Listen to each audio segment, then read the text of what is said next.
Hello students, I am doctor Ravi Gupta from prime academics where learning never ends. Student देखिए, class 12 में मैं आप biology का एक पहला चैप्टर आपको स्टार्ट करने जा रहा हूँ, जिसका नाम है रिप्रोडक्शन इन फ्लावरिंग प्लांट्स। देखिए, जो रिप्रोडक्शन इन फ्लावरिंग प्लांट है, ये काफ़ी बड़ा सा चैप्टर है। इसमें काफ़ी सारे पॉइंट्स हैं, काफ़ी सारे हेड्स हैं, और आपको सबको बारीकी से पढ़ना पड़ेगा, क्योंकि ये नीट है, एम्स है, सब में काफ़ी बड़ा पोर्शन कवर करता है, और एकेडमिक्स में भी इसका काफ़ी रोल है। तो रिप्रोडक्शन इन फ्लावरिंग प्लांट्स में देखिए, सबसे पहला जैसे नाम पड़ा है फ्लावरिंग प्लांट, तो फ्लावरिंग प्लांट के लिए जो टर्म दिया जाता है फ्लावरिंग प्लांट के लिए, उसको हम लोग जिस कैटेगरी में रखते हैं उसको कहते हैं एंजियोस्पर्म्स। तो देखिए, एंजियोस्पर्म्स जो कैटेगरी है, जो टैक्सा है, उसमें जो है सारे फ्लावरिंग प्लांट्स आते हैं। और इसमें इस वाले चैप्टर में हमें फ्लावरिंग प्लांट के रिप्रोडक्शन के बारे में पढ़ना है। तो देखिए, एंजियोस्पर्म जो है ये सबसे इंपॉर्टेंट कैटेगरी है, और किसी भी प्लांट के लिए उसका फ्लावर सबसे इंपॉर्टेंट होता है। अब फ्लावर को सबसे ज़्यादा इंपॉर्टेंस क्यों दी जाती है? क्योंकि फ्लावर के अंदर रिप्रोडक्टिव ऑर्गन्स होते हैं, और रिप्रोडक्टिव ऑर्गन्स जो होते हैं वो अगली नेक्स्ट जनरेशन के लिए रिस्पॉन्सिबल होते हैं, क्योंकि इन्हीं के अंदर गैमीट्स बनेंगे जो आपस में फ्यूज होकर जाइगोट बनाएंगे, और उससे हमारी नेक्स्ट जनरेशन का डेवलपमेंट होगा। तो फ्लावर जो है वो किसी भी प्लांट के लिए सबसे इंपॉर्टेंस रखता है। तो फ्लावर जो है उसके अंदर रिप्रोडक्टिव ऑर्गन्स होते हैं। यहाँ तो हमें इतना तो क्लियर हो गया, और हमें इसके रिप्रोडक्शन के बारे में पढ़ना। तो सबसे पहले हमें ये समझना पड़ेगा कि फ्लावर के कौन कौन से पार्ट्स होते हैं। तो देखिए, एक रफ डायग्राम में अगर बताया जाए तो फ्लावर के अंदर आपको देखिए एक जनरल पिक्चर अगर बनाई जाए तो कुछ इस तरह से आपको दिखेगा। एक मैं पार्ट आपको दिखा रहा हूं इस तरह से।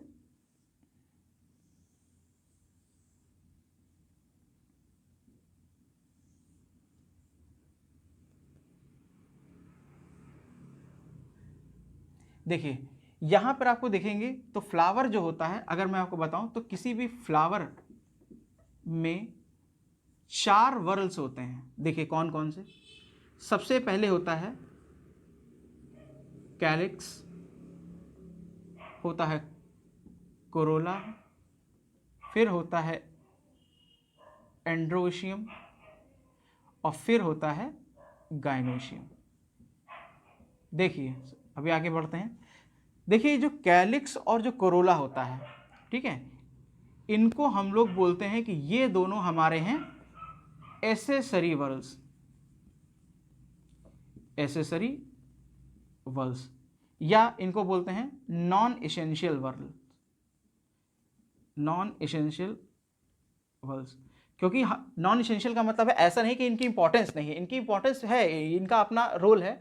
लेकिन जहां तक रिप्रोडक्शन की बात करें तो चूंकि ये रिप्रोडक्शन में पार्टिसिपेट नहीं करते, इसलिए रिप्रोडक्शन के लेवल पे ये नॉन एसेंशियल है, यानी कि एसेसरी है। लेकिन जो एंड्रोशियम और गायनोशियम है, ये दोनों जो है काफ़ी इंपॉर्टेंट हैं, और इसीलिए इनको कहा जाता है नेसेसरी वर्ल्स, या इनको हम लोग ये कह सकते हैं कि ये हैं हमारे लिए इसेंशियल वर्ल्स।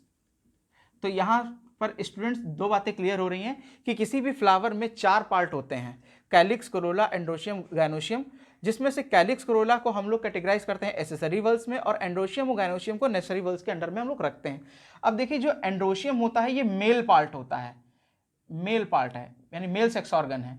तो इसको हम लोग इस तरह से रिप्रेजेंट कर देंगे, ये मेल है, और जबकि ये जो है वो फीमेल पार्ट है ना, इसको हम इस तरह से रिप्रेजेंट कर देंगे। अब देखिए, यहाँ पे हम इस डायग्राम में देखते हैं कि कैसे हम लोग लेबलिंग करते हैं। तो देखिए, ये जो पिक्चर आपको बताई गई, इसे हम लोग बोलते हैं पेटल, और इसे हम लोग बोलते हैं सेपल। ये है हमारा थैलेमस, और देखिए इसको हम लोग बोलते हैं, ये वाला जो पार्ट है हमारा, इसे हम लोग बोलते हैं फिलामेंट, इसे हम लोग बोलते हैं anther, this is called stigma, this one is called style, and this is called ovary. और ओवरी के अंदर जो है वो प्रेजेंट होता है ओव्यूल।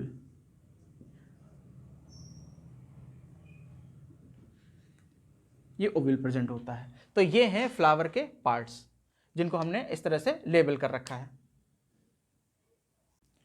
तो स्टूडेंट, अभी आपने देखे ये मैंने बनाए हैं फ्लावर के पार्ट्स। अब इनको आगे डिस्कस करते हैं। देखिए, जो पेटल है, पेटल एक नहीं है, यहाँ पे मैंने एक दिखाया है, पेटल का पूरा एक वर्ल होगा। तो जो पेटल्स का वर्ल्स होता है, यानी कि कई सारे पेटल जो वर्ल बनाते हैं, उसको हम लोग बोलते हैं कोरोला। यानी कि हम ये कह सकते हैं कि कोरोला की एक यूनिट है पेटल, या कह सकते हैं कि कई सारे पेटल मिलकर कोरोला का फॉर्मेशन करेंगे। इन द सेम वे जो सेपल होता है ये कैलिक्स का फॉर्मेशन करता है। इसका मतलब क्या हुआ कि कई सारे सेपल का जो एक पूरा वर्ल होता है वो सारे कैलिक्स बनाएंगे, यानी कि कैलिक्स की यूनिट होती है सेपल, और कई सारे सेपल मिलकर बनाते हैं कैलिक्स। तो अब आगे देखिए, ये तो थैलेमस है जो कि बेस है इसका। अब देखिए यहाँ पे हम देख रहे हैं कि यहाँ पे जो ये एंथर है और ये फिलामेंट है। एंथर और फिलामेंट के कॉम्बिनेशन को हम लोग कहते हैं स्टेमन, स्टेमन कहेंगे। और कई सारे स्टेमन मिलकर एंड्रोशियम का फॉर्मेशन करते हैं। इसका क्या मतलब हुआ कि जो हमारा, जब हम बात करेंगे एंड्रोशियम की, तो we are talking about stamen, और stamen has two part, anther and filament. या इधर से आप देख लीजिए तो एंथर और फिलामेंट मिलकर स्टेमन बनाएंगे, और स्टेमन जो है वो एंड्रोशियम बनाएंगे, जो कि हमारा मेल रिप्रोडक्टिव ऑर्गन है। अब इधर देखते हैं तो देखिए आप यहाँ पे देख रहे हैं कि स्टिग्मा, स्टाइल और ओवरी, ओव्यूल इसी के अंदर इंक्लूडेड है, इसीलिए उसको हम काउंट नहीं करेंगे। यानी स्टिग्मा, स्टाइल और ओवरी, जब हम ओवरी की बात करेंगे तो ओव्यूल उसके अंदर आ ही जाता है ना। तो इसको मैं अभी यहाँ से हटा दे रहा हूँ ताकि आपको कंफ्यूजन ना हो। तो देखिए स्टिग्मा, स्टाइल और ओवरी ये सब मिलकर बनाते हैं पिस्टिल या कार्पेल। यानी कि स्टिग्मा, स्टाइल और ओवरी, इन तीनों के कॉम्बिनेशन को हम लोग, इन कंबाइंड फॉर्म को बोलेंगे पिस्टिल या कार्पेल।